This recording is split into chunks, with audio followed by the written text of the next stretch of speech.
Bon, troisième partie, bon, comme je disais, là, on peut créer un album photo ou ajouter une vidéo. Puis quand on publie directement sur le mur, ça va apparaître dans l'onglet photo au lieu d'album. Ensuite, pour la création d'événements, ça, on peut en faire de notre profil personnel et dans d'autres groupes. C'est exactement de la même façon. La seule différence, je vais juste ajouter des informations. Vous marquez le nom de votre événement, les détails, le lieu. C'est vraiment n'importe quoi, mettons, Parc Lambert. Vous voyez, inviter tous les membres de test. Ça veut dire que tous les membres du groupe test vont être invités. Donc, si j'ai 400 membres, les 400 membres vont être invités. C'est l'avantage de créer un événement dans un groupe quand on est administrateur. Mais quand on n'est pas administrateur, l'événement va apparaître dans l'actualité du groupe, mais les gens vont devoir s'ajouter eux-mêmes. Tout comme quand on invite nos amis Facebook, on peut les ajouter à l'événement.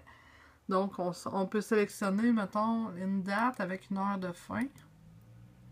Bon, là, ça lag un peu. Bon, j'ai un peu de misère avec mon Facebook ces temps-ci. En fait, je sais que je suis pas toute seule. On peut marquer une heure de départ et une heure de fin. Puis quand on marque l'heure de fin, il y a une autre carré pour une autre date qui apparaît. Donc, si c'est un événement qui dure une semaine, on peut le mettre une semaine. Puis, on fait créer. Ça arrive des fois qu'on crée un événement puis qu'on manque d'informations puis qu'on en rajoute à la dernière minute. Ben dans ce temps-là, on fait juste faire modifier puis on peut faire nos modifications. Alors, vous voyez, mes heures marchent. Par exemple, heure de fin.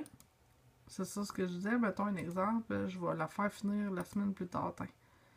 Fait que là, ça va me donner comme une semaine d'événement.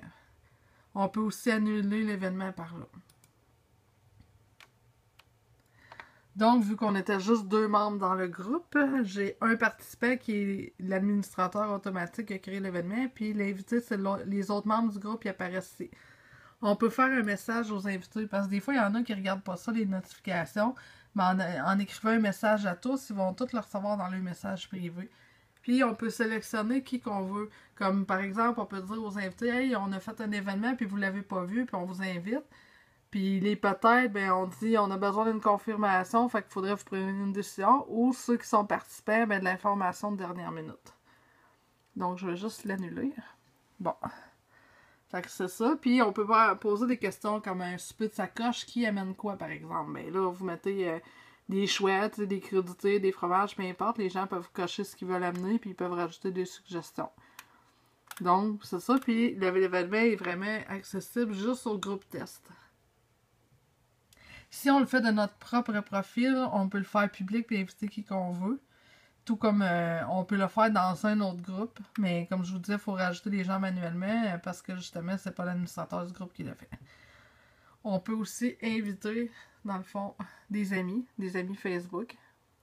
Mais là, celui-là, dans le fond, là, ça marche pas parce que j'ai pas d'amis Facebook dans l'événement. Mais s'il y en aurait eu, je les aurais ajoutés là. Fait que là, je vais juste supprimer mon événement. Dans le fond, annuler événement.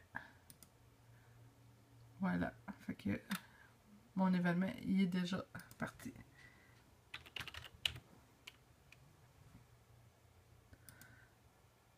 Voilà. Fait que là, je vais retourner dans mon groupe test pour vous montrer comment ça finalement le fermer. Supposons qu'on a supprimé les membres un par un. Ah, une dernière chose avant. Les fichiers, ça, c'est plus quand c'est des fichiers Word ou Excel, peu importe. On peut les télécharger ici, puis il y en a qui peuvent les modifier. Donc, ça, c'était une chose intéressante. Mettons des groupes d'exercices, ils peuvent mettre des plans d'entraînement, par exemple, des choses comme ça. Donc, là, je vais vraiment fermer le groupe. Vous allez voir qu'est-ce qui se passe. Là, dans le fond, ce que j'ai fait, c'est que j'ai supprimé, mettons, les membres un par un, supprimé du groupe. Souvent, quand il y a un gros groupe, on peut demander sur le groupe que les gens quittent par eux-mêmes. Ça sauve du travail. Sinon, il faut vraiment le faire un par un. Voulez-vous vraiment supprimer et bloquer? Oui, parce que dans le fond, je veux vraiment détruire mon groupe. Puis là, je vais faire F5. Oups, pardon, F5. Vous voyez, là, je suis toute seule dans le groupe. Donc, je vais me flusher moi-même à la fin. Quitter le groupe. Voulez-vous vraiment quitter le groupe test? Comme vous êtes le dernier membre, ce groupe sera supprimé. Donc, quitter et supprimer. Donc, le groupe, ben, il n'existera plus. Et voilà. Donc, place à la prochaine capsule.